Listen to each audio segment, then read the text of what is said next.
All right, plan for this Gym Talks topic is a question from Sebastian the Lion, lion spelled with a 0.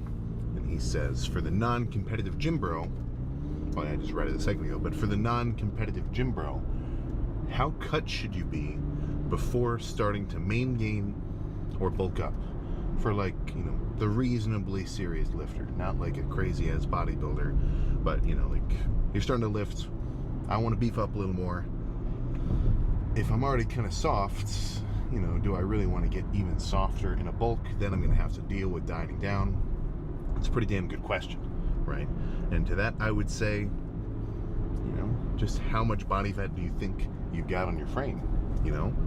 Because as a beginner, you've got a lot of leeway, you know, like let's say even a year 1, year 2 lifter, purely from eating your protein intake per day of, you know, let's say you're a 200 pounder, eat 200 grams, you're a 150 pounder, eat 150 grams, all from at least reasonably quality protein sources, combined with working out and just like eating foods that you're hungry for.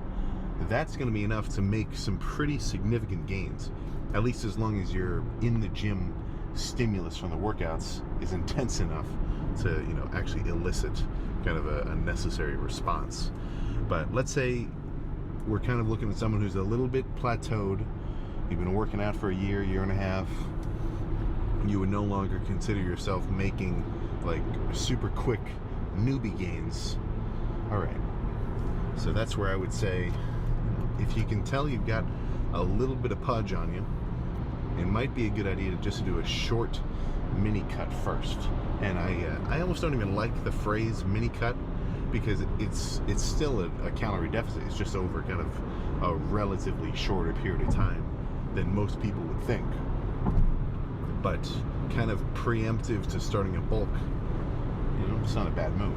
It's kind of weird if you haven't bulked up or cut down yet, because once you're in that like cycle of things, then it's pretty easy to decide when you should cut down or when you should bulk up. Because if I just finish this bulk in September, I'm not gonna think to myself, oh, all right, let's start another bulk. Like it's just time to cut it and then switch back over, right? But if you haven't done either yet, then you know you might be a little curious. All right, well, do I want to get a little leaner first and then pack on size? Or should I just try to pack on size even if I think I'm a little soft now and then deal with it later? Which I would argue, whichever one you think will leave you at the end of that bulking phase with the most reasonable amount of body fat on your frame. Like when I see guys bulking up and they get a little bit softer, you're still in the green, right? You're still basically within range of how bulked you can get responsibly if you don't get a certain level of body fat, right? Because if you got, I mean, I see guys running around now where like their bulk is, it's taken to an irresponsible degree. I think I'm to blame a little bit. You know, I was talking all my stuff about all the, you know, crazy junk food and everything else. But you know, keep in mind that was with cardio, crazy workouts every day. You know, actually burning through some of those calories as well. But you know, if you know somebody who's taken the bulk too far, yeah, not awesome, right? Because you're really setting yourself up for failure. Because if you get too soft, when you try to cut down later, it's going to be so just freaking, you know, troublesome to lose all that body fat that you're going to diet for way longer than you know, preferably like to, and in the process, strength loss, probably some size loss as well. Then you got to build all that back up. So I guess if I had to make a guess or an estimate, if you're around 15-ish% body fat type of guy, you've been lifting, you know, you're repping 185 minimum. You're up in the 220s for at least maybe a triple or so, and you look it up, like just look up like a body fat percentage chart and look up something like an 18%, 20%. If you're kind of already there, I think it might be a better idea to try to diet down at least, I mean, even just 1 month of a real deficit. Like if you counted your calories and you actually did it, even just 4 weeks, you can lose 4 pounds. You know, like it's not, you don't have to be dieting for months to suddenly make progress later. Like it's pretty instant if you actually get into a quick deficit. So I'd say if you can tell you're a little softer than you might like, or you at least don't want to get softer than you are right now, you know, just look up your maintenance calorie calculator, start tracking your macros, add some cardio in. I mean, there's a reason I say that every time, is because it freaking works. And if you can get into an actual deficit for 6 weeks, odds are you can bulk for much longer than 6 weeks, you know, eating in a minor surplus, and you're not going to gain 6 pounds in those 6 weeks of body fat back. It would take much longer, you know. So excuse me. But yeah, if you think you're a little on the softer side than you would prefer, it's probably a good idea. 2-month deficit, 6-week deficit. Actually do it. Don't just cheat. You know, just because you feel yourself getting a little bit weaker, that doesn't mean back off on your lifting intensity. I mean, frankly, the weight, if you kill it, if you're actually pushing your sets as hard as you can to failure, the actual weights that you're lifting, like the numbers themselves, are kind of inconsequential, right? If every cable stack, well, I mean, I guess these ones all have numbers on them, but if all the cable stacks in my gym didn't have numbers on them to tell me how heavy it was, or all the dumbbells were unlabeled and I didn't know how heavy each one of them was, you know, just by feeling, I'd be able to reach a weight where I'm like, okay, this is pretty heavy for me right now. I'm going to take this weight as hard as I can, right? So if it's a heavier set, then, you know, heavy might only be 40 pounds, right? I mean, look at the last couple lifts I was doing in the, you know, in the prep, the last few weeks getting ready for the Vegas show and the Arnold. I mean, I don't know what I was curling. Definitely not the 65s or the 70s. I mean, I was going much lighter, but the set still felt heavier because, you know, even though I was temporarily in a weaker state, you know, not moving around as much weight, the weight still felt the same. You know, do you get what I'm kind of saying? It's like if I got under a 5-plate squat, and that's as much as I could do for 10, and some other younger guy, or not younger, but just like less experienced lifting wise, got under 2 plates, and he could only do that for 10, then we're both feeling the basic equivalent weight, right? And if we both take that set to failure, then we're each pushing it to the same level of intensity. And honestly, I think that's a really good way to look at it, because then it's, you know, it's not so much, oh man, that guy's lifting so much more weights than me, right? If you really kill and you take a set extra, you know, extra hard, you're actually squeezing the top, you have somebody help you with some assisted reps or anything else, and you take a set to failure or beyond, I mean, there's nothing else you can do, you know? So I guess that's my logic. So I guess the one of the biggest points I'm trying to say there is, if you start a, you know, maybe a 2-month, 1.5 month dieting phase, getting ready for an off season, or I guess getting ready for a little bit of a bulk, or, you know, trying to eat just a bit more food, don't let those 6 weeks throw you off your game just because you might think, oh man, well, I was benching 225 for 10 last week, and then now I can only do it for 6. Oh, right? Because that is a very classic situation where it's, oh, I'm losing strength, I got to eat more food. My lifts are going down, I got to eat more.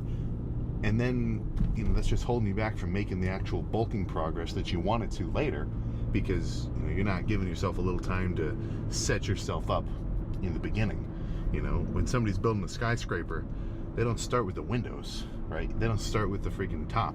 They start with the with kind of the boring part, just digging out this foundation, filling up with concrete and rebar and everything else, and then starting to, you know, creep it up. I mean, it takes a while before it actually looks like anything cool, you know? So that's where time is on your side, because, I mean, shit, man. Do you remember when you graduated high school? Do you remember when you, I mean, back when you were a kid, like riding bikes around the city or something? Like, I mean, I'm sure it's not so different for you than it is for me. Like, it feels like that time passed by like nothing, you know? So that's where I say, just at least go for it now. And I'm sure your future self will not regret it. Or maybe if you did for some crazy reason, at least you can say, man, my freaking hamstrings are huge. These are nuts. But yeah, that's my little shtick. We gotta, I think this will be good. We should do I think I'll start doing a little question to open these up. So Sebastian got the first one. But plan for tonight's lift, very chill, just hamstrings. Well, in chill I just mean hamstrings aren't the craziest muscle group. So I think it'll be mainly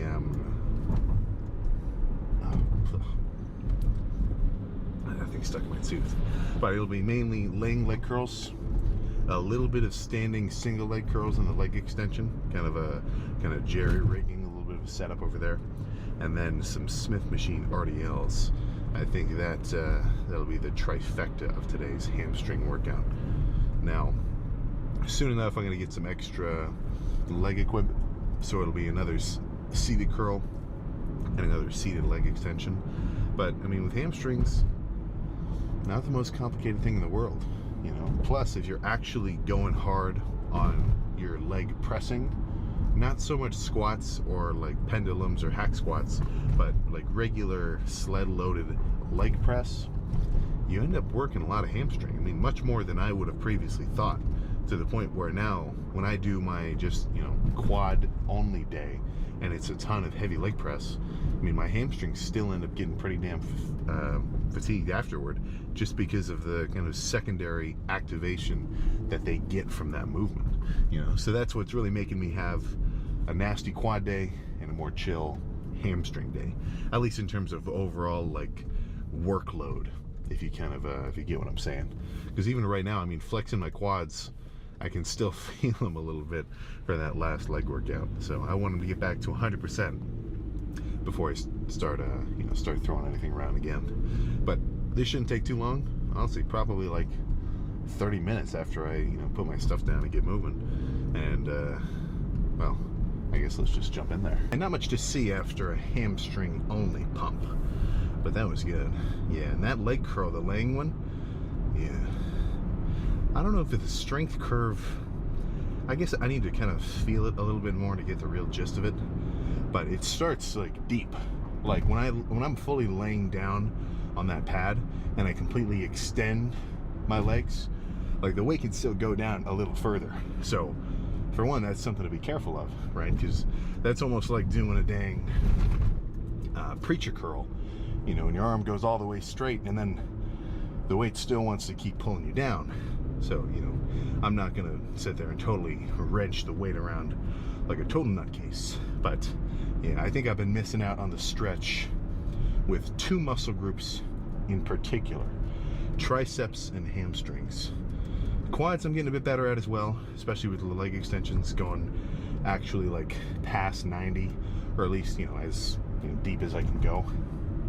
But I used to have a habit of just, all right, I want to do a heavy set, or no, I want to do a good hard set.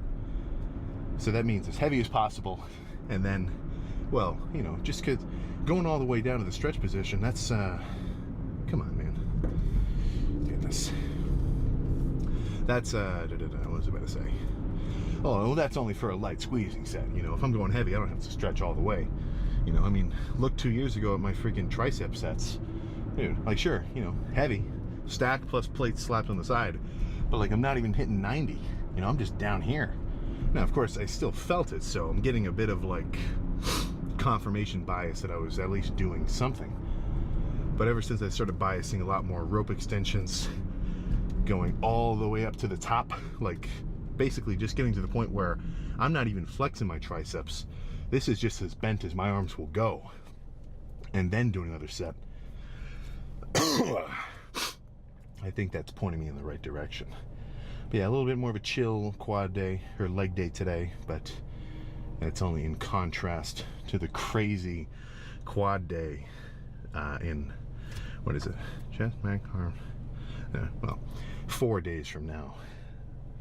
So in terms of gym upgrades, there's one I can think of, because now it's starting to get freaking hot, you know, to the point where I need to get one of those big ass like cylindrical seated kind of fans, because right now it's got a heater like that. That space has a big ass heater, so I mean, I'm never concerned with getting cold, but there's no AC.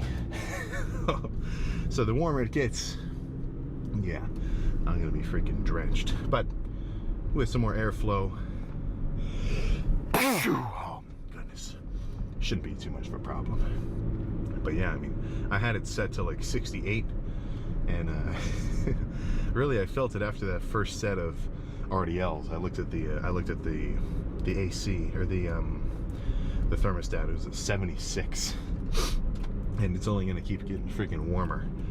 But honestly, I kind of like working in at least a relatively warm space. I'm not talking sauna hot, like there is a limit. But yeah, I mean, especially after, or like those last month, 8 weeks or so of dieting, I ended up lifting at like just kind of more secluded gyms, just because I wanted to get the lift done, do my cardio, and then get back home. It was kind of counterintuitive, because usually I would think that the dieting is easier, because I don't have to sit eating a ton of food all the time. Because if you're really into a deep bulk, just like sitting, eating, and getting all this food together, it does start to eat up a chunk of your time. All right, so usually when I diet, I guess more casually, like when I do just my mini cuts between bulks, and it's only like a 2.5 month thing, it's not that hard, right? Because it's I mean, 2.5 months, at least for me, that's well within my comfort zone of dieting, right? Because I mean, if I just bulked up for 6 months, I'm ready to diet. Like I want to, but yeah, I was reaching a point where it was getting much more challenging at the end of prep. That's for freaking sure. But the gym I was going to, they had the AC off, or they had the heating off overnight, because it was like a 24-hour kind of like keypad entered space. So it would be like 60 overnight, because it was during the winter. And I would, I mean, if you go back and look at some of those, like some of those X days out, or like, day whatever of that diet, or the the shredathon, I was wearing like 2 sweatshirts or a hoodie and a long sleeve, because it was taking me forever to get warm in there. So I definitely think there's a little bit of a benefit to more of a warmer space, but obviously if it's too warm, it's a little bit too crazy, So plan for tonight's meal. Not sure. Actually, no, I am sure. I'm almost out of ground beef. I almost have to cook a ton of it now, because I end up eating it like by the half pound, like 8 ounces per meal. So what I've been doing is I'll cook like 5 pounds at once, just throw them all into a pot, low heat, stir as necessary, strain off all the fat, and then just pour it into a salad bowl so I can scoop it out as necessary, right?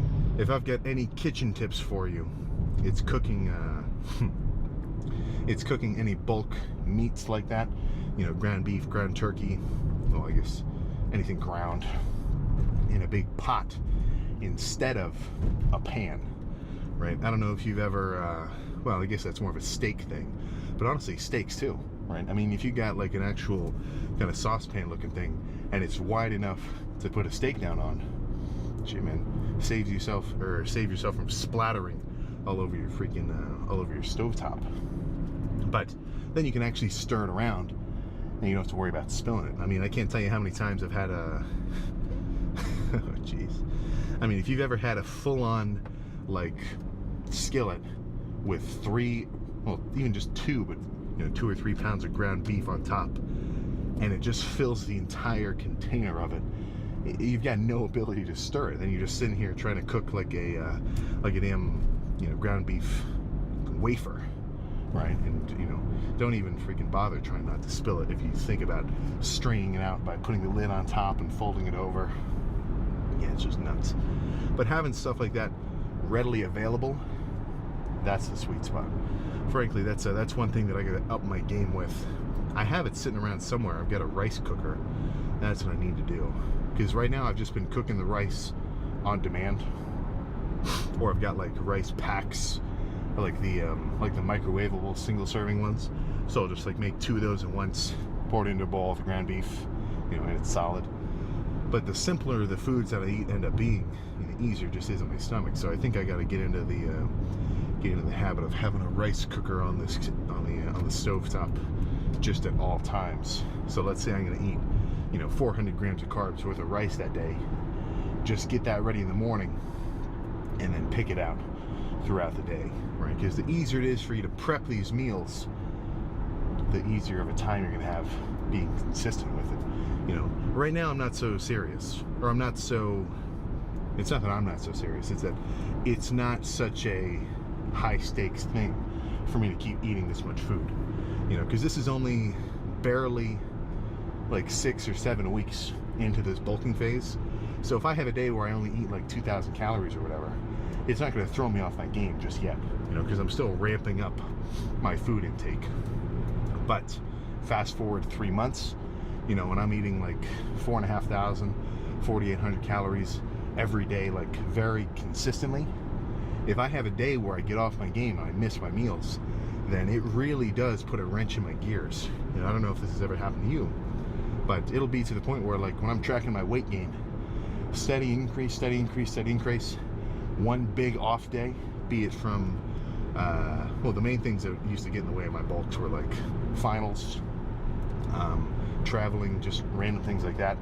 Like a full day on a plane, if you didn't bring meals with you, dude, that can throw off your game. I'm talking like steady gains, steady gains, steady gains, crash, right? Like I think the steepest loss from like morning weight to morning weight, probably like 6 or 7 pounds maybe, if I really didn't eat or drink anything.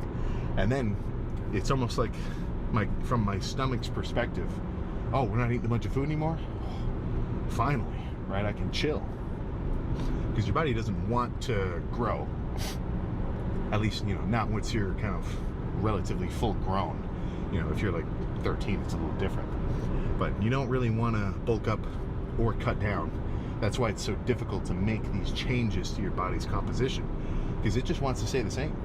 Like, frankly, from your build's perspective, it wants to eat the same amount of food every day, drink the same amount of water, do the same amount of activity, get the same amount of sleep, and just stay very consistent, right? So for you to take control over that natural instinct to just, you know, remain stagnant, you know, it's not a super easy thing to do. It's not impossible, and honestly, it's not the most complicated either.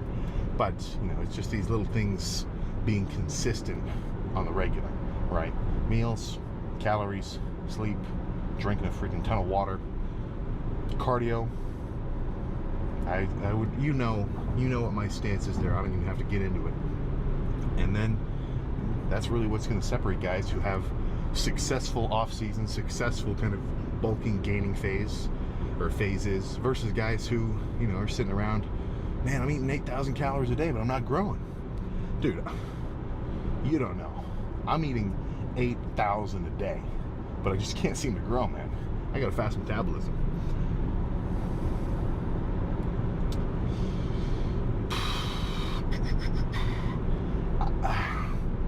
I don't have a rebuttal.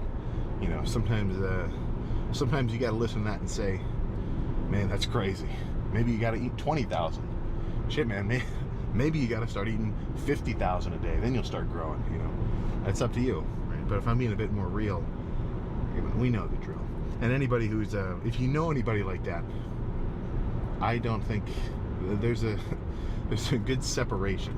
There's people who overestimate their calorie intake. That's this group right here. And then there's people who track their calories and who get it.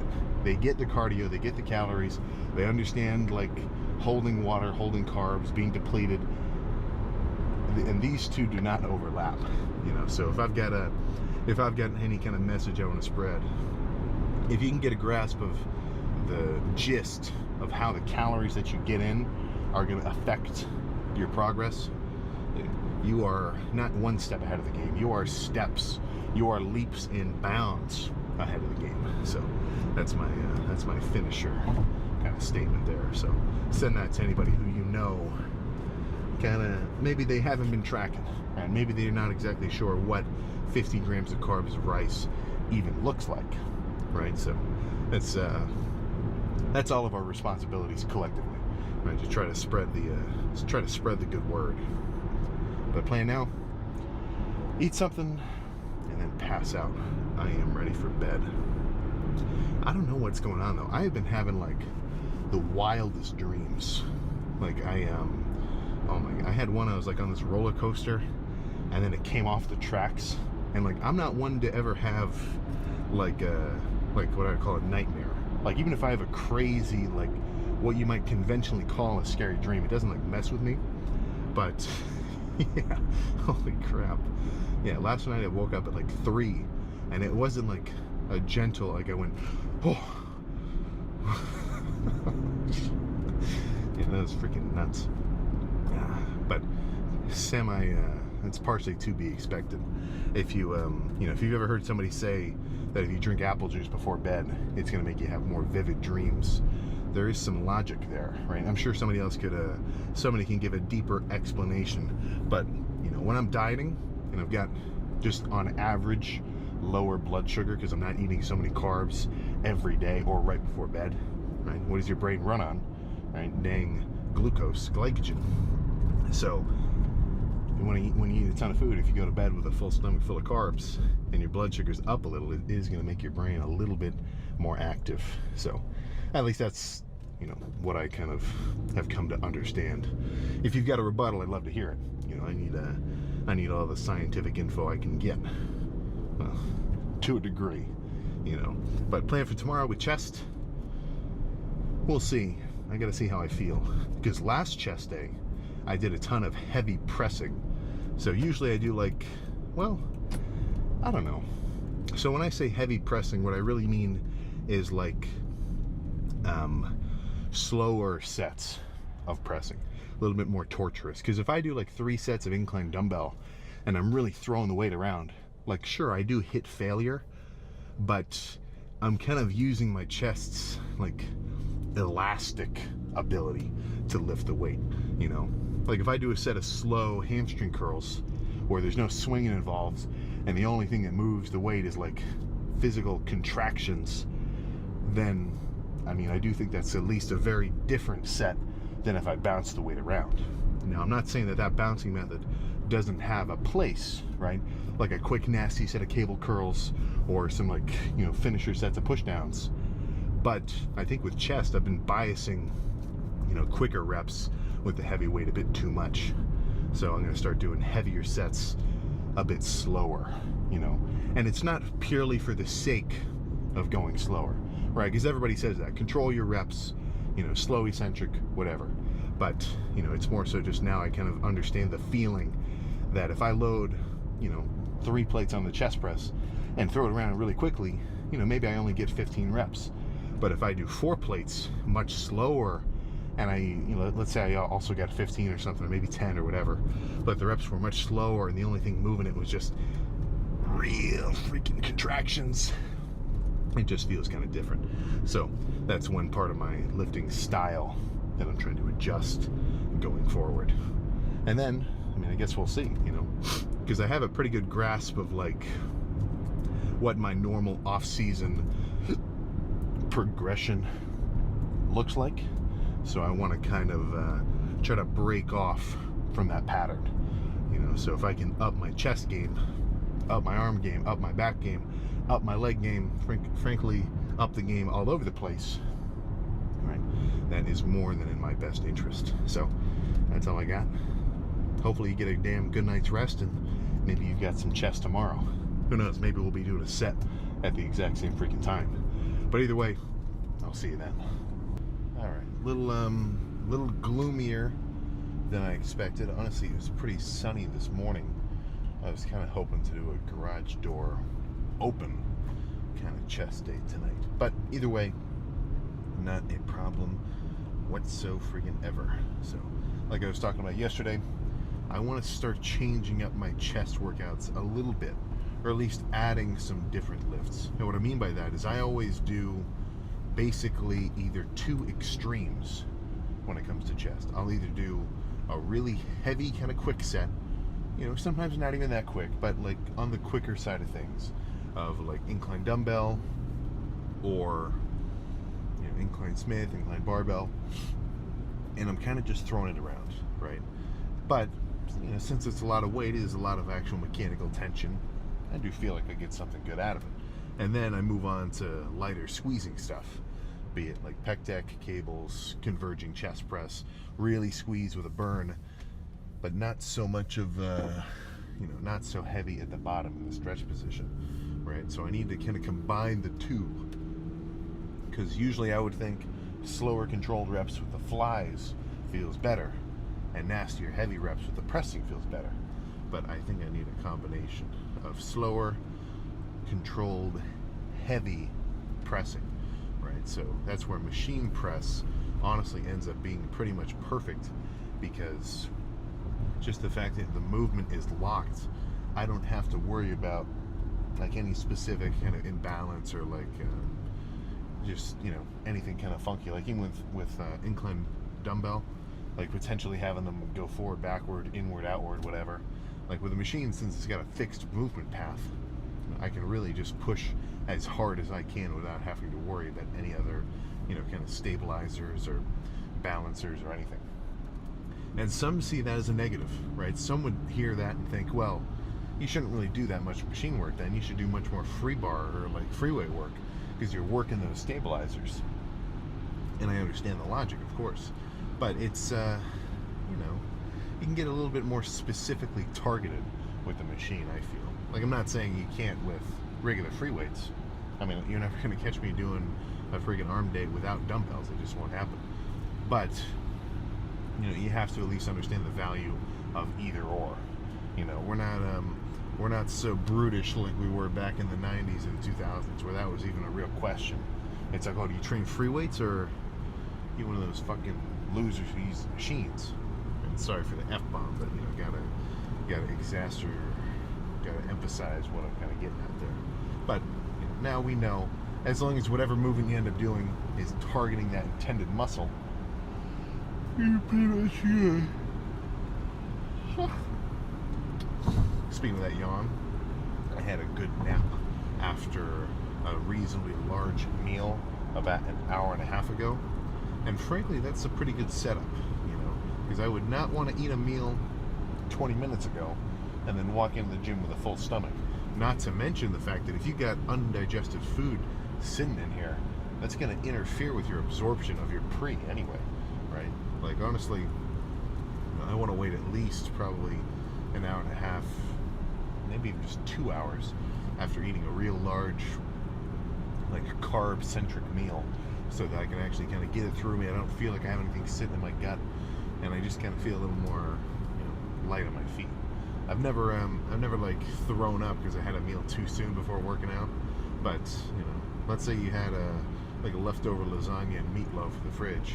You slam, you know, a pound worth, half-pound lasagna, half-pound of meatloaf, and then you try to come to the gym and do leg press 30 minutes later. Let's just say that's not a recipe for success. That's looking a little closer to a recipe to freaking disaster. But I think no more alluding to it. Let's just go see what kind of a chest. Now this is a very good state for me to be in, right? And what is that state? It is being able to get in the car with a freaking tired ass chest, sweaty, semi out of breath, and I get to say, I did it. Made that shit happen. Went at least close to as hard as I could have gone on those sets. It gets a little ambiguous, right? Because it's a little tricky. Because let's say I was just a little bit extra hyped for those sets of chest press and those sets of dumbbells. Just how many more reps could I have done? You know, that's the kind of reflection I want to look at my training and actually put a little bit of thought into it and think, okay, did I really go as hard as I could? Right? Was there anything else I could have done? Should I maybe have sped up, slowed down a little?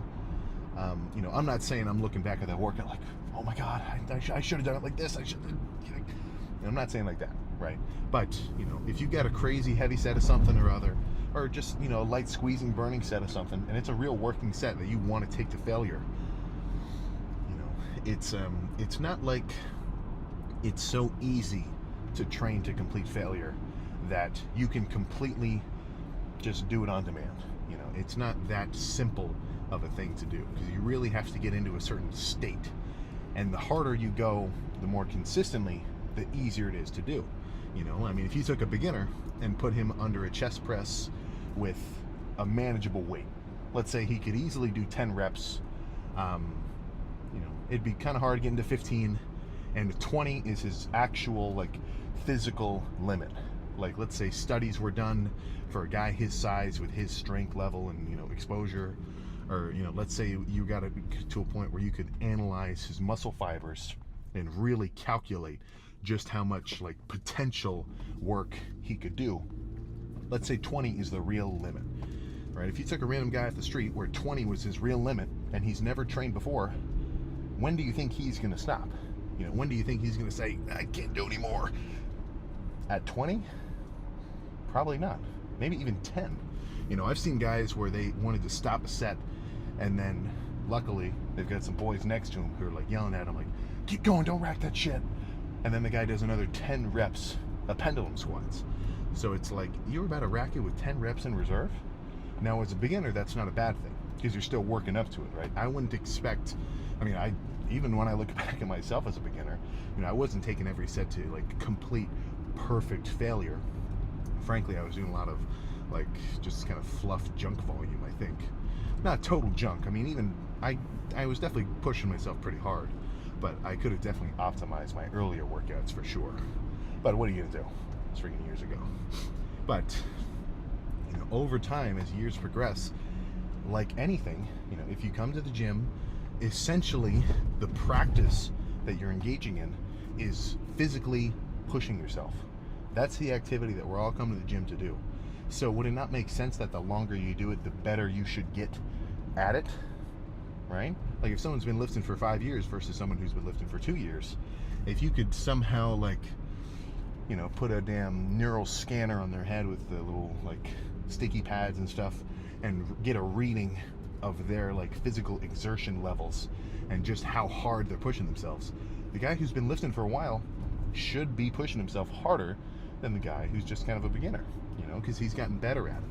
But I think there's a certain comfort level, plus there's a lot of kind of like mental traps you can get stuck in that might make you want to pull back, right? I mean, we hear reps in reserve, we hear overtraining, we hear stimulus to fatigue ratio. I mean, all these kind of factors can very easily be twisted in somebody's mind as a lifter to think, oh, I don't want to go too hard. I mean, you know, excuse my language, are you freaking kidding me? You don't want to go too hard? I mean, that's nuts. I mean, I never want to even think that. You know, it's a little different if you're dieting and you're just maintaining your muscle, right? That's a different state. But if you're in an off season or you're just maintaining and you're physically trying to make progress and break new ground, be it size, be it strength, I mean, shit, man, even if you're a damn, what do they call it? Hybrid athlete, right? Really, you want to go easy on your sprints, or you want to pull it? It's like, oh, I'm running the 5K. I did a mile. I don't want to go too hard.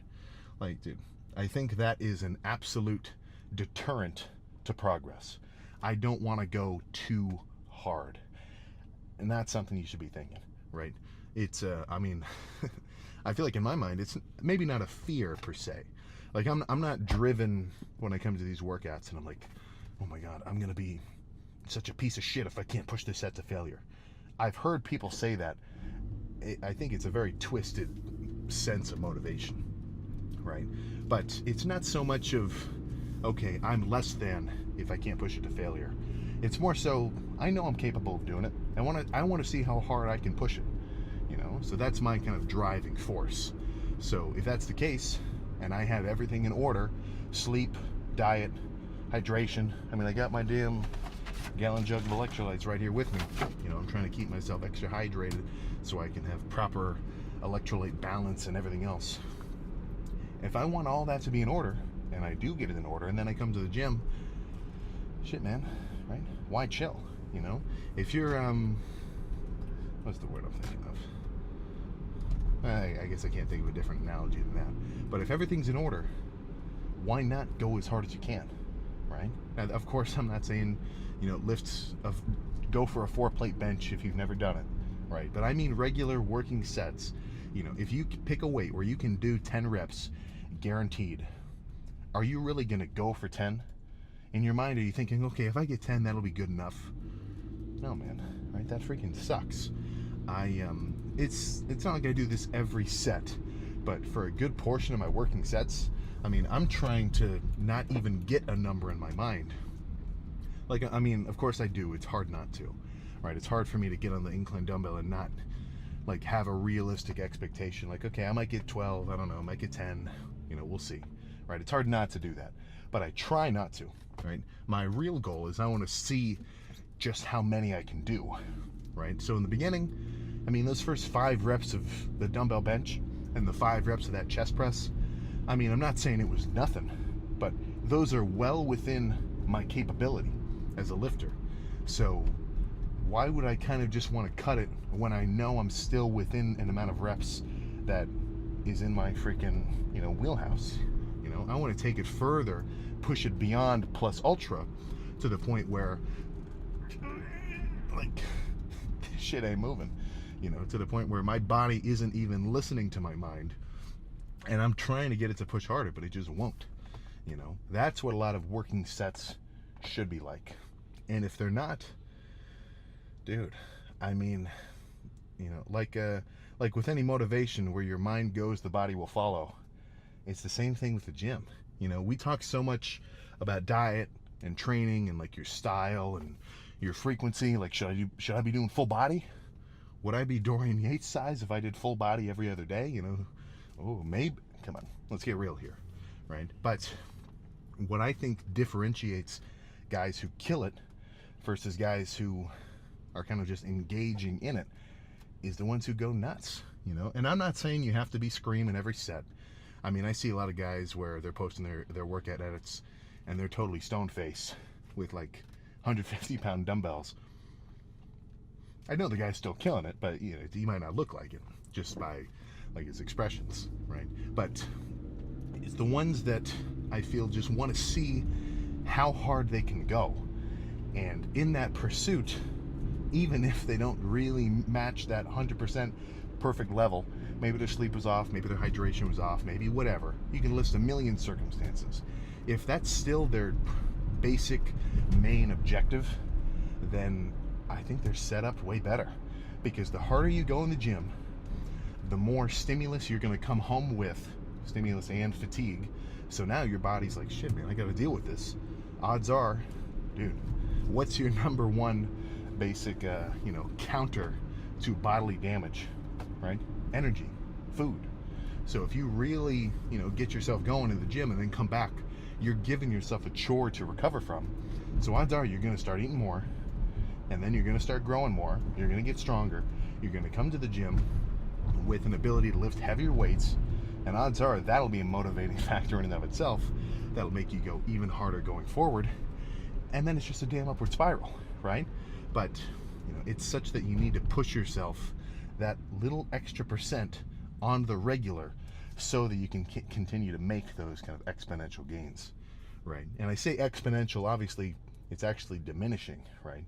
I mean, gains get harder to get the longer you train, but in that sense you have to kind of adapt and go harder as time progresses, right? So I guess my question to you is, you know, look back at your training for the last 6 months, or look back at where you were a year ago or 2 years ago, or for anybody who's lifting for a while, 5 years ago, right? I'm not talking size, I'm not talking strength, I'm not even talking like just experience and the fact that you now know how to do more different styles of working sets and everything else. And I don't care what splits you've been doing. Are you pushing yourself harder than you were back then? Because odds are, if you're not, and that's not a bad thing. That's a really good thing to be able to admit to yourself, because you know, the first step to solving a problem is to identify it. Like when I look back at my lifts, I'm a bit steadier now. Like I think I've got a pretty good grasp of pushing it hard. I want to improve, of course, always, but I think I'm getting close to solid with my regular lifts intensity. But I mean, looking back when I was a beginner, I mean, I would really have days where I'd have to kind of look back and think, man, have I really been getting after it? Have I really been killing it? I feel like that it's usually just a specific lift. Either I went extra hard and showed myself that I could do it, and it's like, dude, I need to get this level of intensity every lift. What the hell have I been doing? Or I kind of slacked off, and that was a wake-up call, and I got to think, come on, I didn't just go through the process of coming to the gym, getting my freaking gym outfit on and everything else, and my pre-workout and my music and everything. I didn't just do that to show up and just scrap around. Like, no, I want to freaking get after it, right? So in either case, you know, the quicker you can have a wake-up call and get a certain sense of urgency where you're like, all right, I need to make tomorrow different than today. The sooner you can do that, the better. That's my mind, right? So it's kind of always just a certain sense of leveling up, kind of internally, if you can imagine. You know, and for the non-initiated, that might sound like nonsense. You know, for anybody who doesn't work out, I mean, they don't get what we're talking about here. It's like, I mean, it's kind of crazy. Somebody might look at that and say, oh, you can bench 300 pounds. Okay. You only used to be able to do 200. Oh wow, you can bench another 100 pounds. Look, man, they don't get it, and it's not your responsibility to, you know, explain it either, right? I think we all understand that, you know, the process of working out, just overall, it's definitely a pretty damn personal thing, you know. So don't be dissuaded by anybody's lack of approval or just, you know, thoughts or comments or anything else, right? If this is something you want to get into, the only thing stopping you is simply how hard you're willing to take it, right? And in that sense, I mean, you know, every lifter is responsible for their own gains. So all I can do is kind of explain what's helped me and hope you kind of take a couple of points from it. But this is, I'm actually kind of curious now. I want to hear if you guys ever had a moment where you were like that, because I've had a few, like especially in my kind of the home gym in my basement back when I was in high school with my parents. One of the biggest ones I still remember. I mean, I was totally just being stupid. I mean, I was irresponsible with my time. I stayed up extra late doing some kind of final project that I was like slacking on. So, I mean, I put myself in this difficult position. Like, it wasn't just because I was totally like, you know, super time responsible or anything. But it's like 2 a.m. I'm pretty tired. I haven't lifted yet. I had chest that day. And right next to me, because my basement bedroom was half bed, half gym, you know, just like a little one, but it's good enough for me. So I had chest, and I'm like, all right, I can either lay down, go to sleep, or I can get after it, right? And I mean, let's be real. If I were to just go to sleep, that probably would have been better. I would have been better rested, and then be able to have a better lift the next day, because I had to wake up at 7, so. You know, kind of not really setting myself up for awesome recovery at the time. But in my mind, I had kind of given myself this circumstance, because this was early when I was working out. I started watching Baki. That was a real hype ass show for me. So I'm sitting there, I'm like, ah, because I wasn't thinking, okay, I want to just take a rest day, it'll be more effective. That wasn't the thought process. The thought process was, oh, dude, I'm too tired to lift right now, I don't want to do it. That was the kind of mental state. And I had a bit of a WWBD. Like, what would Baki do? Would Baki lay down and freaking give up on his training, or would he go nuts? I know it seems kind of silly, but it was actually pretty damn motivating for me. So I jump out of bed, had a crazy chest day. And then when I laid back down, extra tired, now about to get real shitty sleep. My next day was going to be kind of off. But just the process of doing it, because it was extra difficult at the time, really freaking amped me up, you know. So if you ever had a situation like that, I'd love to hear it, because I'm sure that'll get me amped up in return, right? So that's something I'd love to hear. But either way, tell you now is go home, eat something, get ready for bed, and then I've got 30 minutes on the seated bike in the morning. So hopefully you do as well, right? I can't be sure, right? Well, actually I kind of can. A lot of you guys tag me on Instagram with the stories, and you're showing all the cardio. So if you post one of those, I'll repost it. We get some extra story action going. But either way, I'm ready for back tomorrow, and I am gonna get a dang good night's rest tonight in preparation. So I'll see you then. Is the spare flat? Oh my god. All right. Well, I'll get back to you when I deal with this. Need a damn freaking pump. Yeah, shit, I need a pump. Oh, jeez. There we go. Yeah. Plan for today: absolute back annihilation. And frankly, I think a rest day is damn near scheduled at this point. I end up doing chest, back, arms, legs, and usually somewhere around that after back-ish kind of timeline, it usually just ends up being a rest day, at least over the last couple of weeks, which is a-okay with me, right? Because I like, as much as I want to adapt my intensity over time, right, and simply just be able to recover faster from harder training, I don't want to limit my intensity for that kind of quick recovery's sake, you know? Like, oh man, I'm gonna be, if I really hit my chest as hard as I can, it's gonna be sore for 3 days. I better pull back and only hit it half as hard, right? That's honestly, that's my only argument when it comes to the this whole kind of science-based overcomplication era that we're in right now. Currently, that's kind of the it's at its height, I would say, if you're watching this far into the future, right? But it's you know, it just loses me, right? I'm not necessarily going into this back day thinking, okay, I need to work my lats with a lengthened and, you know, slow, I don't even know what these guys say when they explain it, but I mean, they take a regular pull down, and rather than just like think, okay, lats, stretch, lift a good amount of weight, have a hard squeeze, go to failure. I mean, it's just so many different like angles and thought processes. I think you're just kind of losing the point, you know, because at the end of the day, it's just as hard as you go with reasonable form and actual like muscular activation. And a lot of the ideas are just kind of regular bro science, but explained in a fancier way, you know. So it just kind of loses me, right? But at the end of the day, my shtick, if I had to put myself in a, I guess you could call it the lifter political party, is simply a mass advocate for intensity, right? Frankly, I couldn't really care less what style of training you do exactly, as long as you're actually killing it and making progress, because gains are gains. They're going to speak for themselves. So if what you're doing is working, who cares if someone doesn't agree with how you did it, right? If you got a 315 bench PR, or, you know, if you got a freaking wide ass back, or you got massive biceps or anything else, who cares how you got them if what you did worked to get them, you know? And anybody who disagrees with your methods, I mean, it's honestly just a simple situation of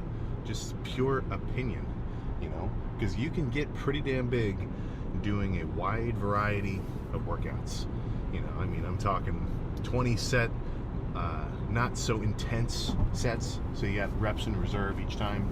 You're doing a little more higher volume, super high intensity. You know, you're only doing, let's say somebody wants to work out 3 sets of chest. I only want to do 3, totally destroy each set, and then, like, you know, a lot of ways to freaking skin the cat of getting a pump. So as long as you're actually getting pumped up, making gains, and you're not just like, you know, yeah, I think I'm a little stronger than I was a year ago. No, I mean, like, you're making numerically, like, measurable gains, either size, strength, you know, endurance, whatever, then that's all the explanation for your training that you need.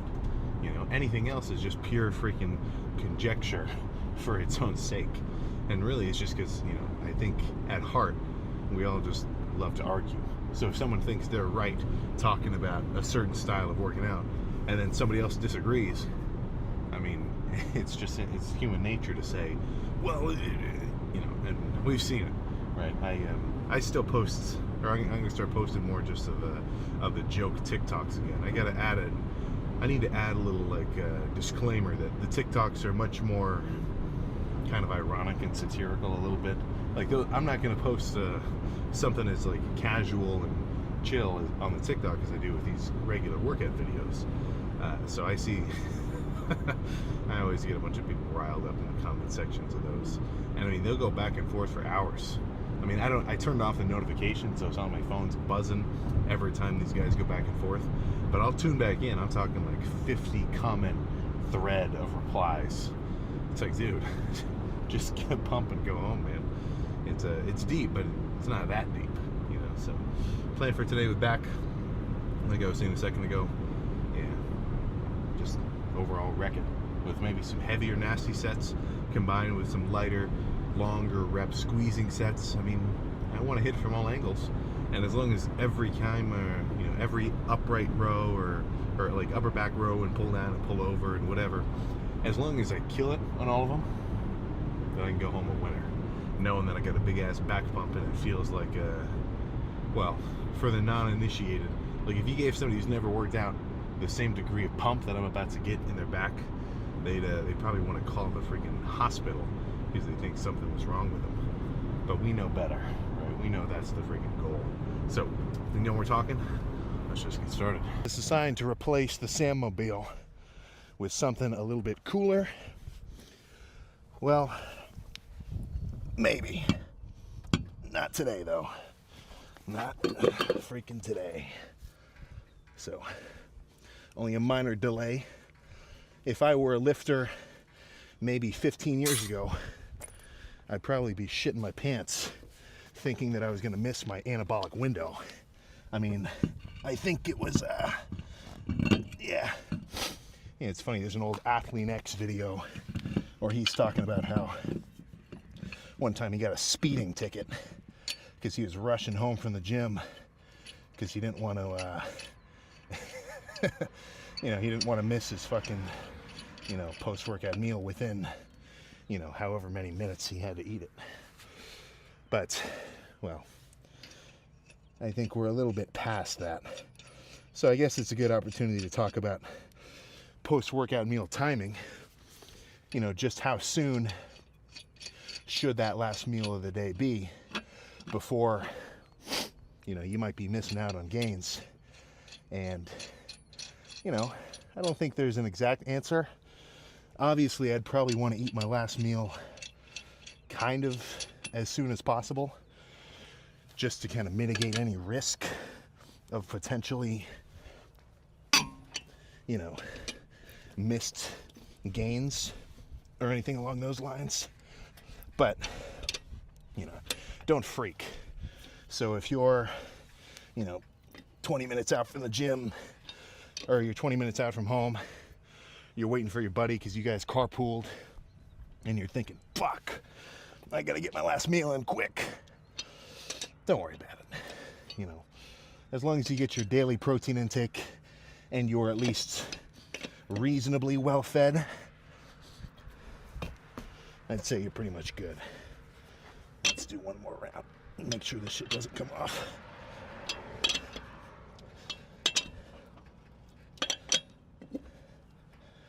All right. Good as freaking now. This is the first time I've ever had to do this.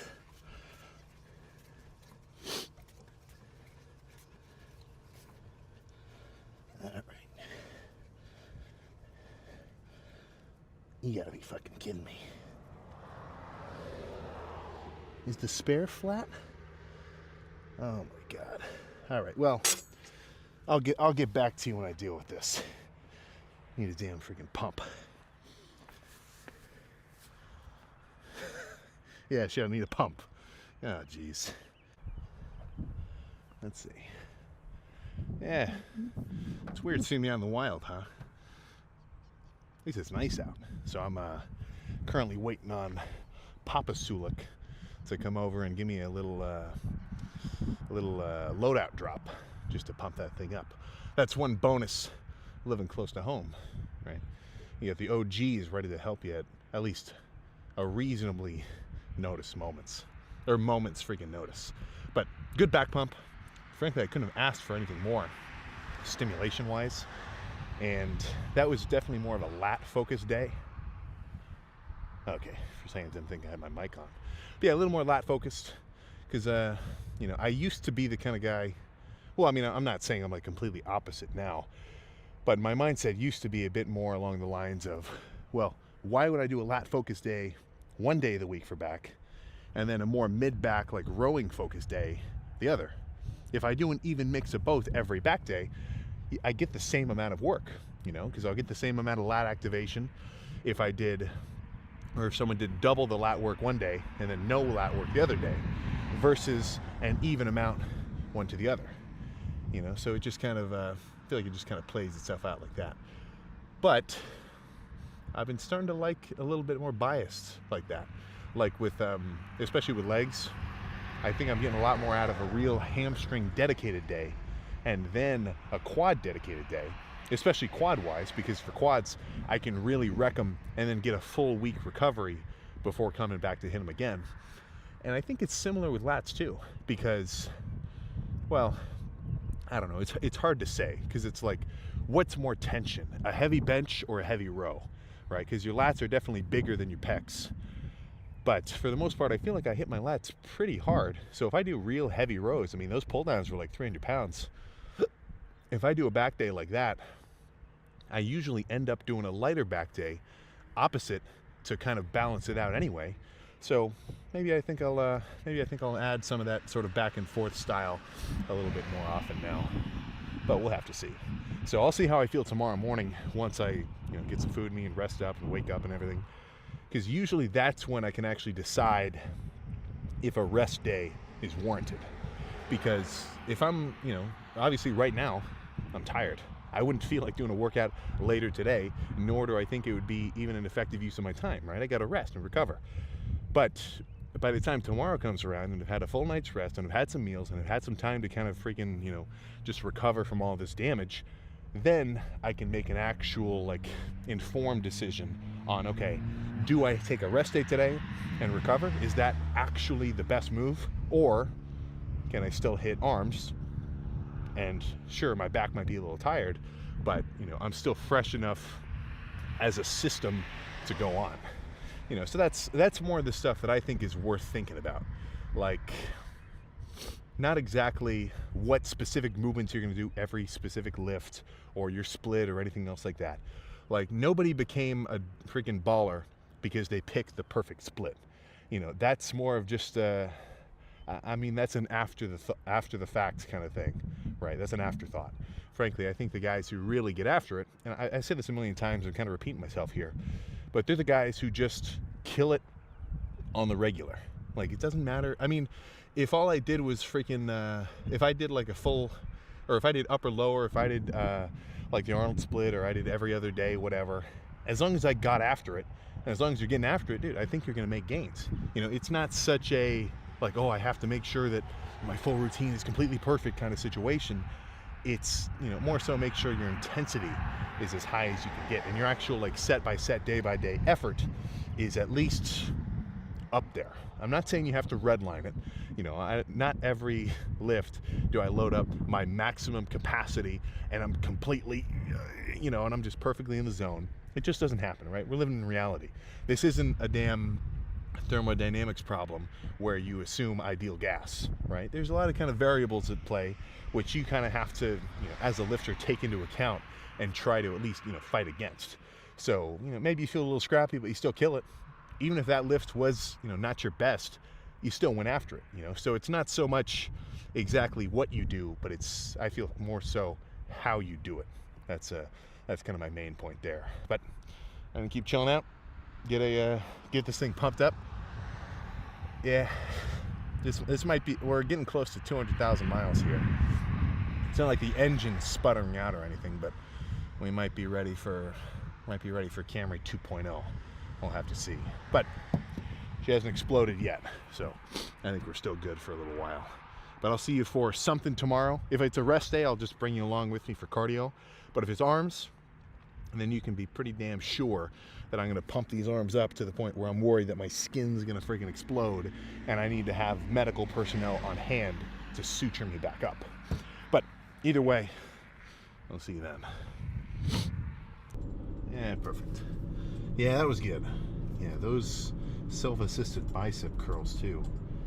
Yeah, I need yeah, it's gonna be good once Mark gets back for the summer, because we'll actually I'm sure we'll kind of schedule our lifts together, and then I can have him next to me to give me some assisted reps on those. Or I just got to figure out a way to just add them into the routine somehow, because assisted reps versus regular failure on your own, hard to compare, honestly. Like, if I do a set of pull downs versus if I do a set of pull downs and once it starts to get heavy, I have somebody help me on the way down and then let me ride the negative back up.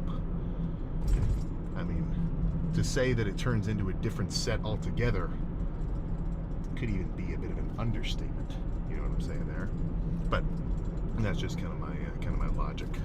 So, all in all, yeah, I think we're set up for some new ground this bulking phase, because I think I'm floating around. Yeah, I think I've hit a little bit of a plateau at about 263 or so. And I say a little bit of a plateau because it doesn't really concern me. But yeah, I think now's my cue to up my food intake, because I've been bouncing around like the mid 3000s the last few weeks, which has been enough to get, you know, to the size I'm at now. But, you know, if I want to continue to pack on more weight, it's not just a question of, okay, have a good lift, come back and recover.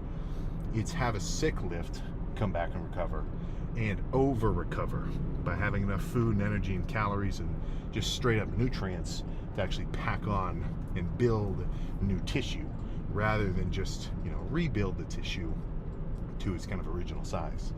You know, everybody's dogging on the logic of like saying micro tears or any shit like that, but just as an analogy, I mean, it's a pretty good way to think about it, you know. And who cares if it's actually what's going on? If that's, you know, something that can kind of motivate you to go even harder, then I think you're fucking good. You know, so what I mean by that is I want to make sure that all my sets are just nuts and crazy enough that afterward I'm going to feel a certain amount of just like fatigue and soreness and, I mean, kind of pain in a sense. You know, not like conventional, like you burned yourself pain, but, you know, you get what I'm trying to get at. Enough to the point where in my mind I can kind of visualize, okay, my chest is wrecked, I need to go home and I need to start this fucking process of recovery. Like, frankly, I can feel my chest like crazy today. Honestly, even more sore than it was the day after I hit it last time. I'm not saying that being sore means you had a good lift, but it's definitely not a terrible indicator, because I've kind of changed up my my chest lifts the last couple lifts, because instead of doing like 2 or 3 kind of quick, heavy, nasty sets, I'm kind of biasing some more slower, controlled, longer sets.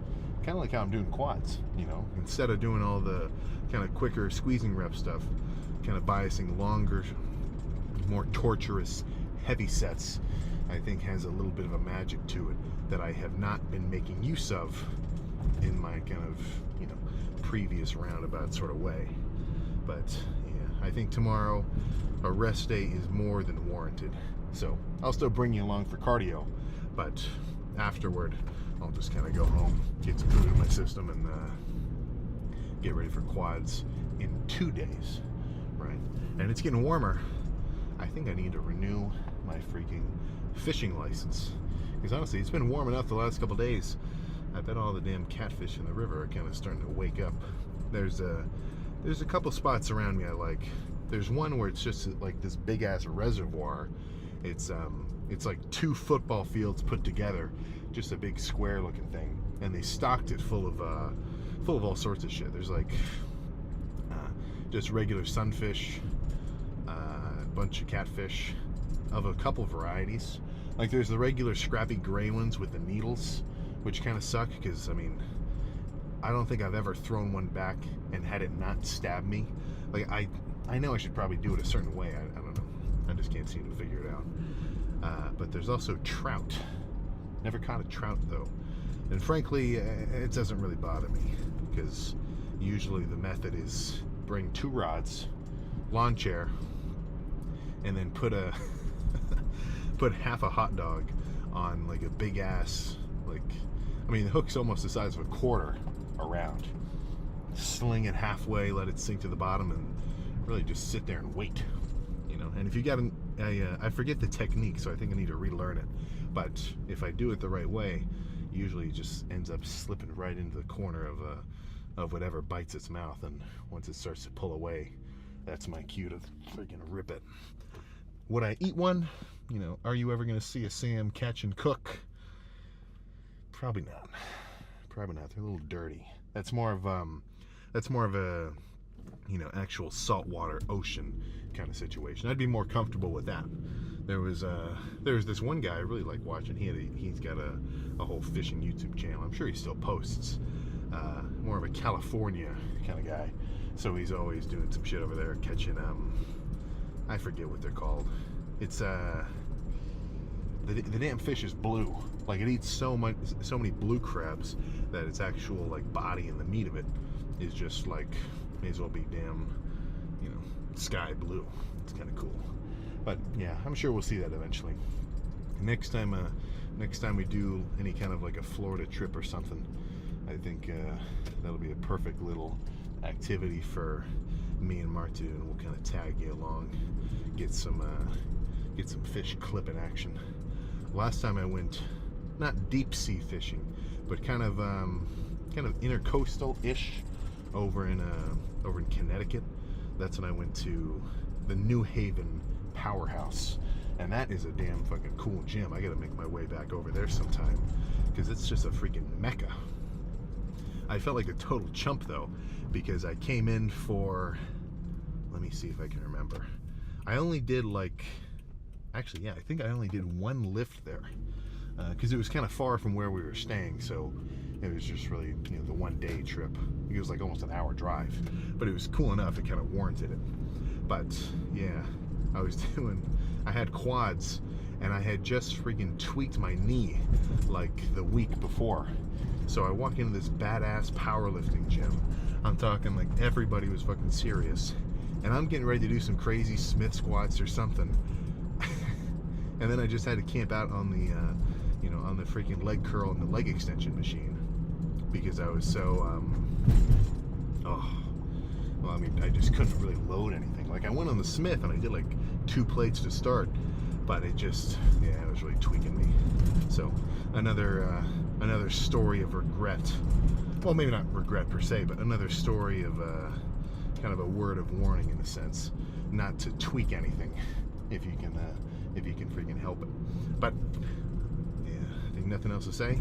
Just get back to the house, get some food, go to sleep, and then repeat the process tomorrow. Well, kinda. A little more chill, but really sort of jumpstart the recovery. So either way, I'll see you then. It's that time of the week again.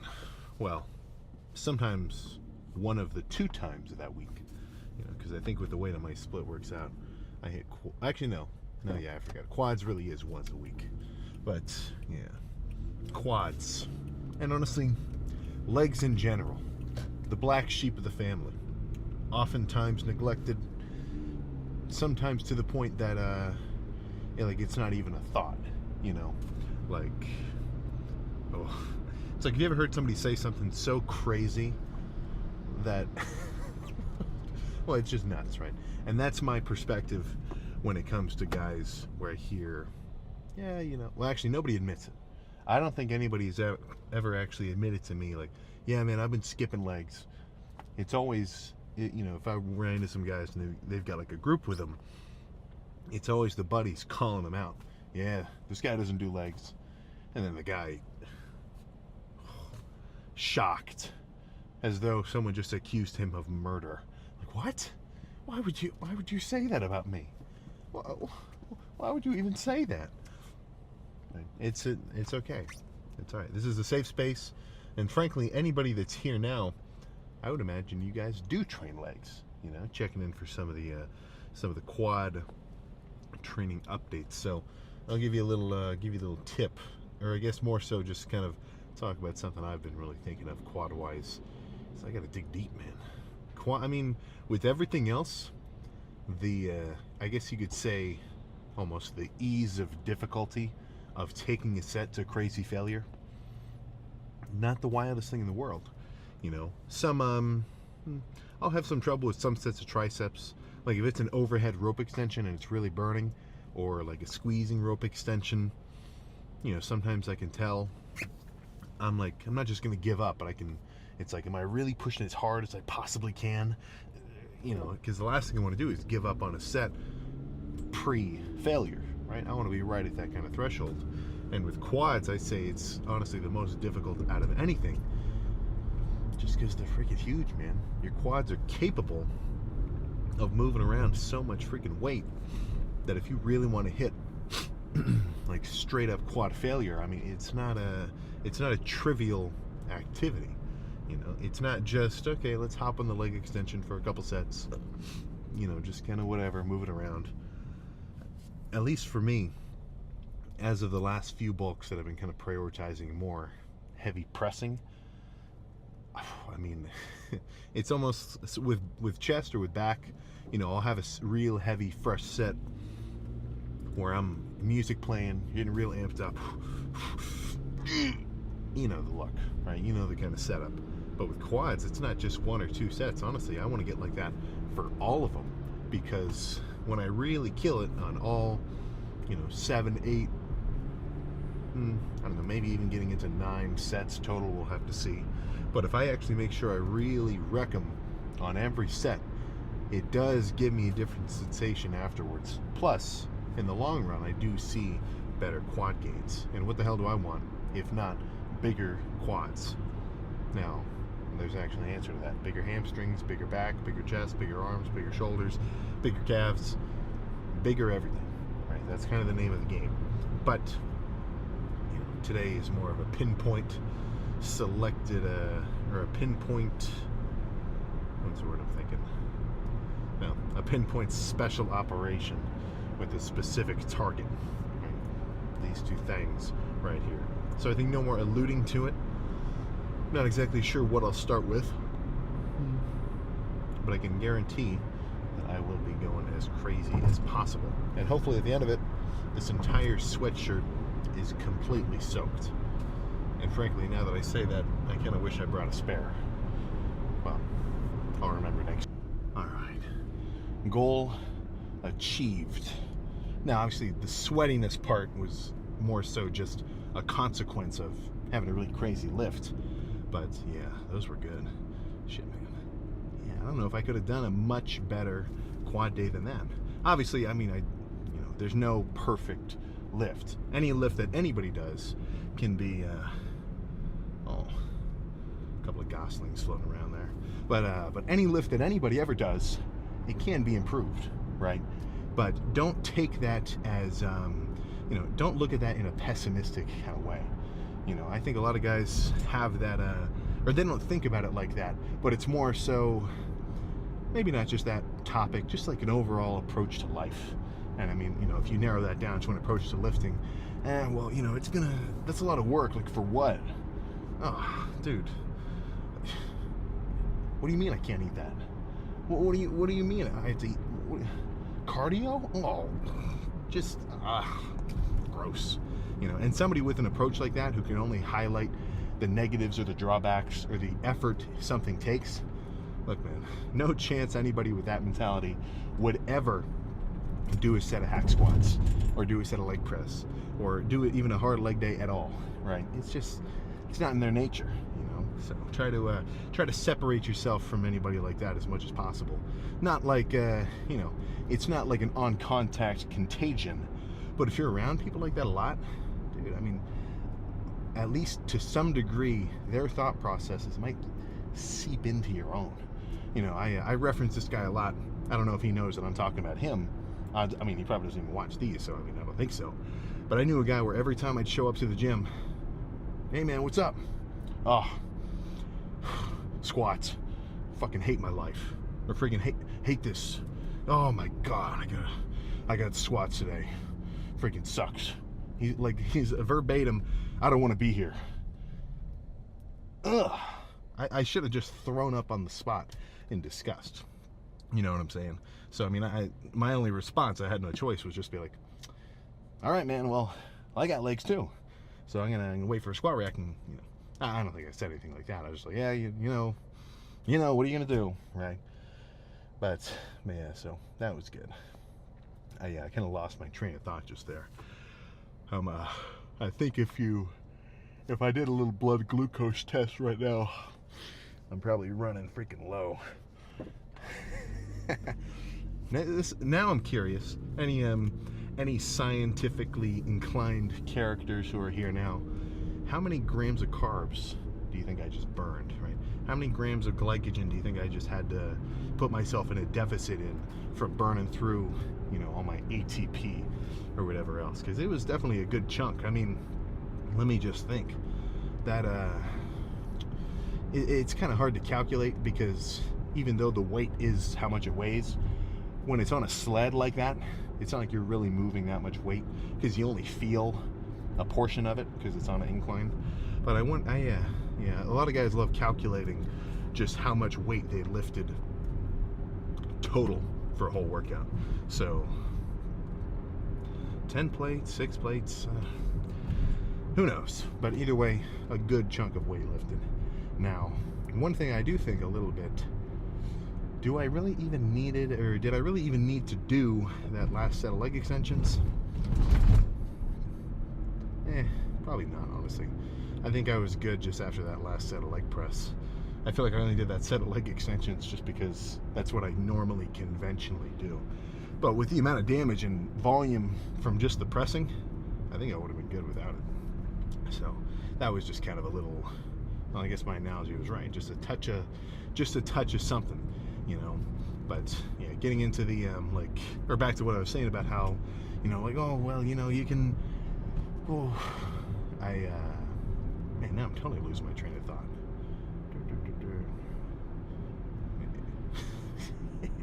I don't even know what the hell I was about to say.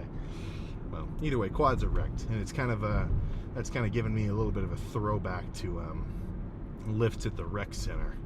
Yeah, those were freaking fun. Very different vibe when it's just you, because I've had I mean, relative to most, I think I've seen the extremes of lifting in terms of, you know, having an audience. Honestly, probably more than the damn majority of people ever, you know. And not even just in the video sense. I'm talking like even in real life. Oh, yeah, that it is a certain kind of feeling when you're warming up and you get ready to do your real working set of squats. And basically everybody around the gym kind of stops and watches. That was I had that a lot when I was at the rec center at school, whenever I do my like 5 plate or whatever plate squats. Because of course, I mean, it wasn't like a YMCA, so you could get kind of rowdy in there. So, you know, preset, you know, I'm fucking screaming. Yeah, that was fun. But on the complete opposite side of that coin, I mean, even back then too, back when my sleep schedule was like straight nocturnal, I'd go to this one 24-hour gym. There's nobody in there late. I mean, and by late I almost mean early. Like, I'd be rolling in there like 12:30. I mean, I was sleeping the same amount as normal. Like, I was getting a good amount of rest.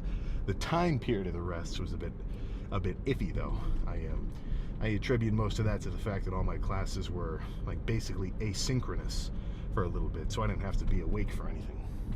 But you know, so I'd do the same set of squats, except, you know, it was just in a completely damn empty gym. I mean, there was one girl who I saw in there all the time. She must have just had a night shift job, but she'd always roll in basically on the dot at 1:30. So we never talked, but, you know, I think we had at least a reasonably mutual understanding that we were both on our grind, which is kind of nice, you know. That's one thing that I think is understated about going to the gym, is if you go enough, you start to get, you know, in tune with the regulars, and you know, don't think that they don't notice you. You know, if you even if you don't have any buddies in the gym, if you show up enough, people know you're there, right? I think you should go up and talk to them, ask them for a spot, ask them for whatever, you know, ask them how they're doing. I'm totally getting off on a tangent here, but that's definitely a good message to send out, I feel, because I mean, I'll go to the, you know, I've still got a rotation of gyms because I'm going to be here for a while. I'm not going anywhere. So the private gym, the Y, some Planet Fitness, some Anytimes. I mean, half of the benefit of the gym for me, maybe not half, but a good chunk of it, it's just fun, man. I get to talk to some folks, have a little bit of a social hour. It's definitely a highlight of my day. Not only the fact that I like the gym, but also, you know, just running into people. Not so much today, you know, solo lift, but I'm not just gonna completely hibernate in the damn, you know, Sam Sulek dungeon.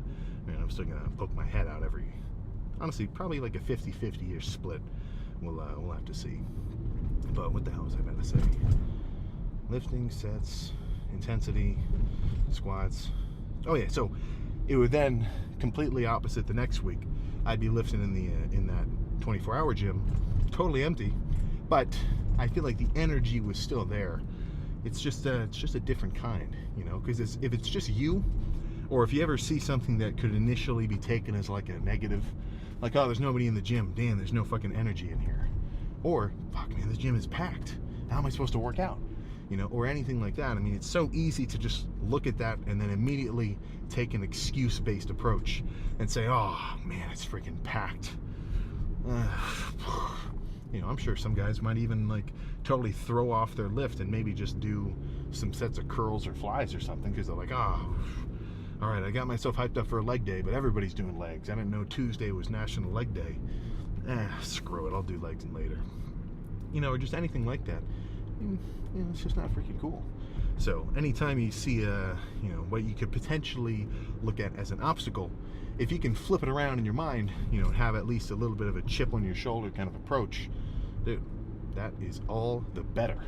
And for nobody else but you. I mean, you're literally just improving your situation by giving yourself a better mental perspective. I mean, I feel like I'm getting a little bit spoiled. All the comments are like, oh man, I see somewhere it's like, I thought Sam was gonna rack it, and then he went for 3 more, holy shit. And like, as cool as that is for me to hear, like, oh, I impressed somebody, honestly, I kind of like when I get dogged on, where it's like, you know, Sam, you could have done 10 more. Are you serious? You recorded that set and you posted it? You could have done 20 more.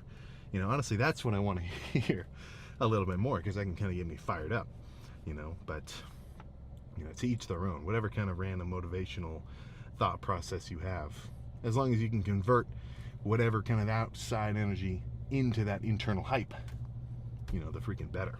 So I haven't set up the Wi-Fi in that space yet, and the service there, half because it's inside like a big ass, you know, metal insulated building, and then probably just like the location.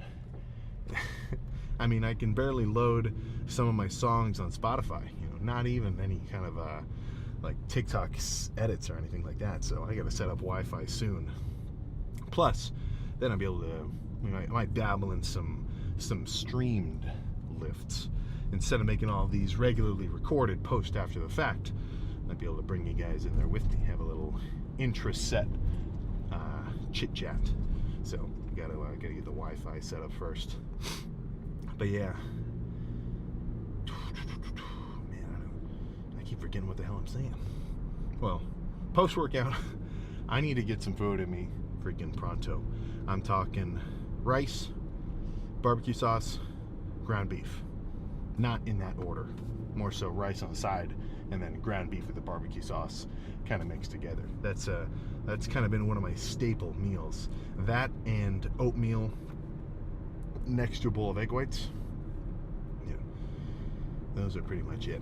I'm trying to get much simpler with this off season. Not so many, you know, treats or anything else like that. Half because anything, and when I say processed, I really just mean like, you know, full of just sugar or whatever, or just like a lot of fried foods and things. It's shit, man, it's just been hitting me, you know. Like, I'll feel in my stomach later on, and I after a certain period of time, it gets harder and harder to eat, because I end up just stressing my freaking gut. Now, when I was, you know, bulking up to like 240 or like 230 back when I started really bulking at like 200, didn't really bother me at all, you know. But now that I have to eat so much food to continue to grow, I really got no choice but to kind of optimize it in my favor so I can keep eating continually, you know. So maybe that's not something I'm just trying to say without any bearing, but it really just kind of is a lesson that I've, you know, gradually learned. So, you know, some of you guys get to say I told you so when you're watching me eat all sorts of just random junk almost every meal. And I think you're right. But it's like burning yourself to realize the stove gets hot. You know, you can tell a kid, you know, don't touch it, you're gonna get burned. He's not really gonna get it until he actually, you know, learns it for himself. So that was a crazy leg day in my opinion. I want to make the next one even crazier, and frankly, I can guarantee I'm gonna have trouble getting out of bed tomorrow morning and walking around. I might even have to do cardio on the treadmill instead of the bike, because the bike might be a little bit too quad heavy. Yeah, my goodness. Well, it's for tomorrow's Sam's to deal with. Right now, the only thing on my agenda is meals, find an old movie that I haven't watched but have been meaning to watch, and then clean up. I'd be embarrassed to show you just how much laundry I have to fold, but it's clean. It's clean. It's just not folded. That's my only problem. So I'll try to get into a little bit of a trance, watch a show, watch some kind of YouTube video, watch some kind of something, and then before I know it, it'll be time for another meal. I probably have 3 more for tonight, and then bedtime and chest tomorrow. I'll see what I want to do for chest. If you've watched the last 2, I've been trying to do much heavier chest days, and I don't mean heavier like absurdly heavy, but I mean kind of some more heavy machine-based stuff. So 4.5 plates on the chest press, and then 8-10 reps. Well, I'm aiming for as many as I can, but it ends up being about 8 or 10 slow and controlled. With incline dumbbell, as much as I do like it, it kind of lends itself to me to be a better set when I kind of throw it around a little bit. Whereas with the machine, since I don't have to worry about balance or anything else, I can really just put my entire mind into my chest and just try to feel it flex as much as possible. Because you can manhandle a machine, right?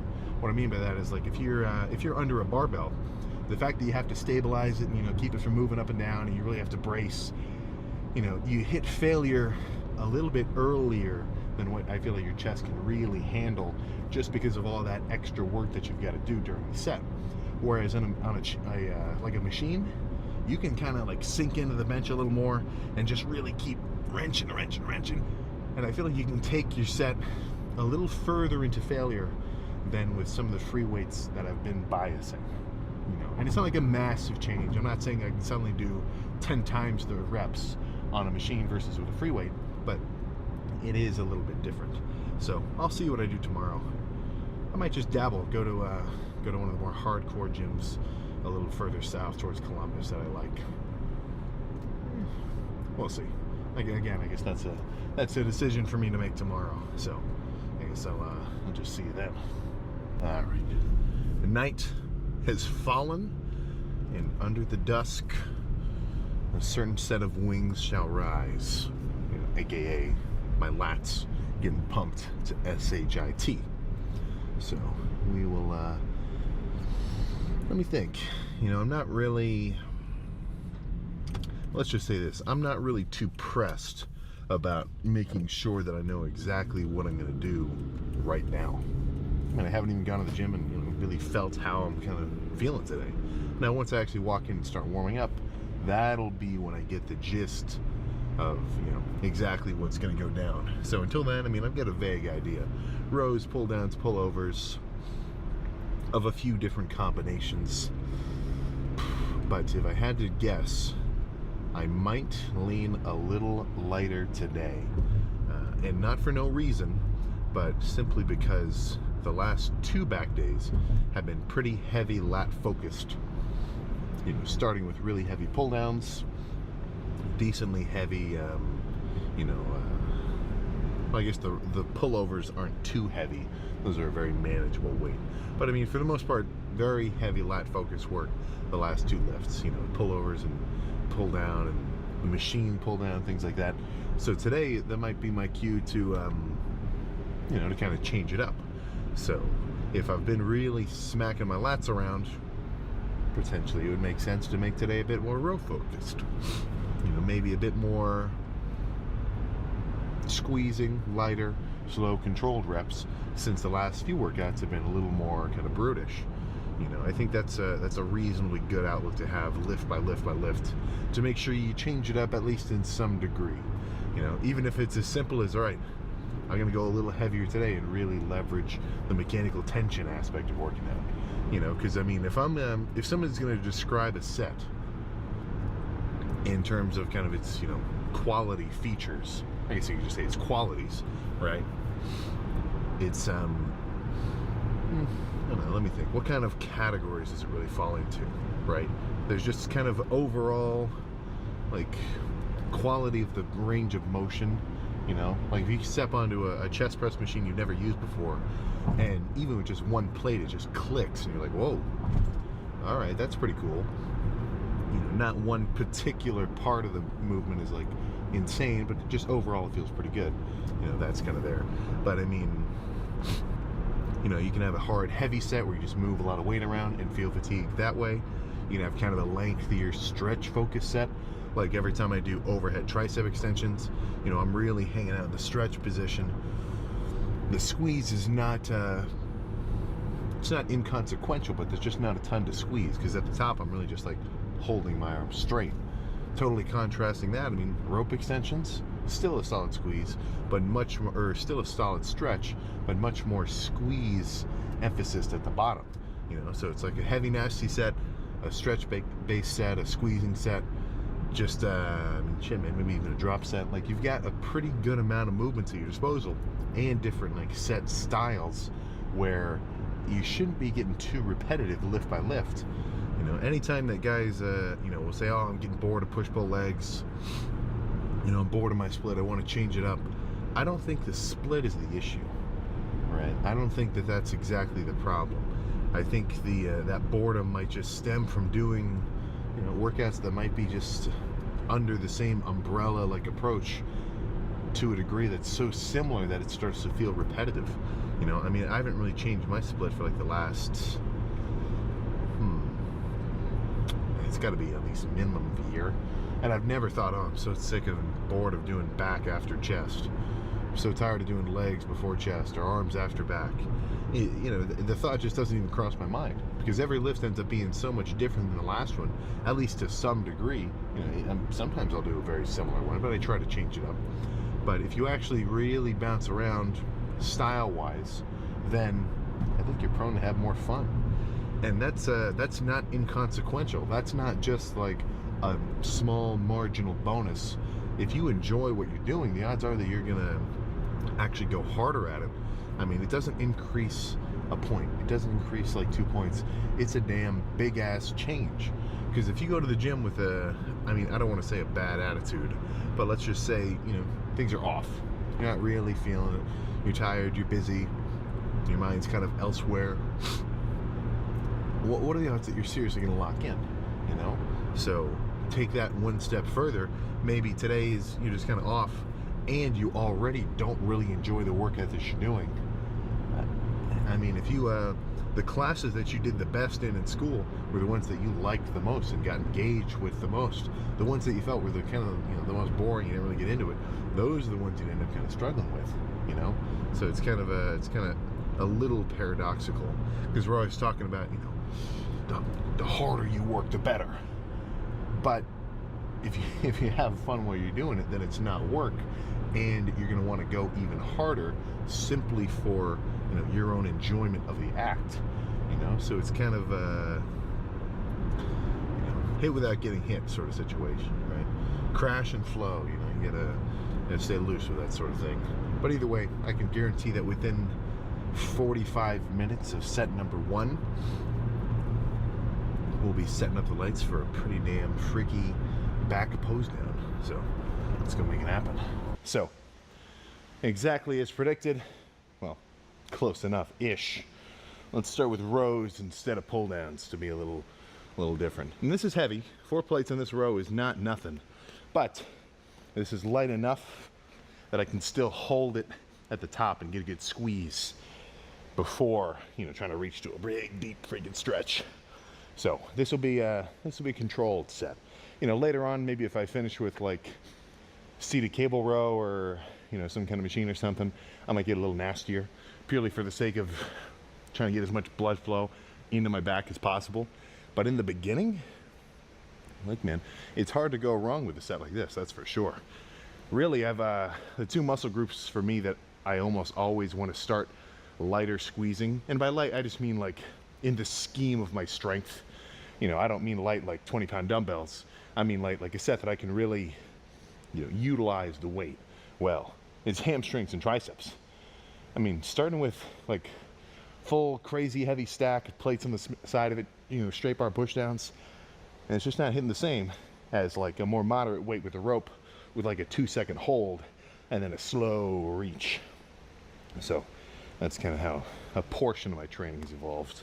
But I think a few here and we'll just go from there. No rush. Gym's not too busy today.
Okay.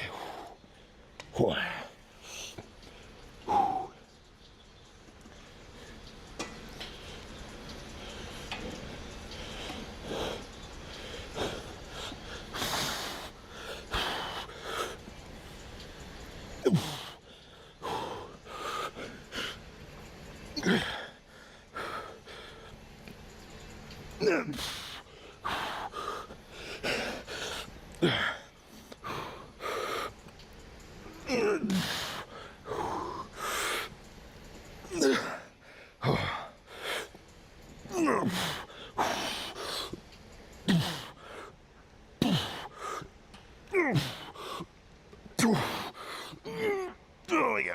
Okay. Oh. Let's run that back.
Okay. Oh my God.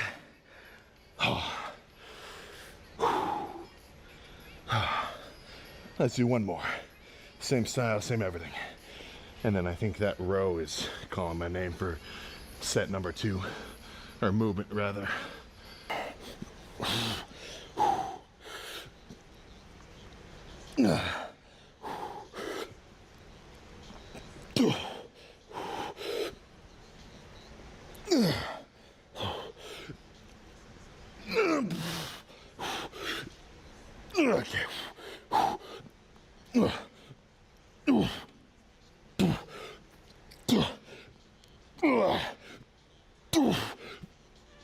Okay.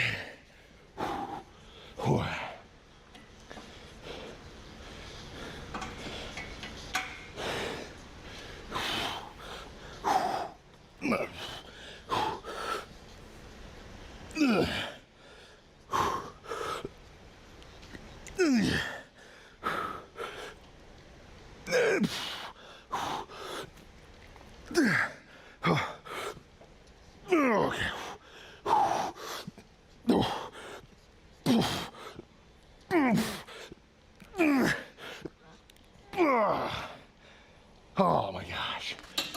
All right. These reps will be a little quicker off the rip.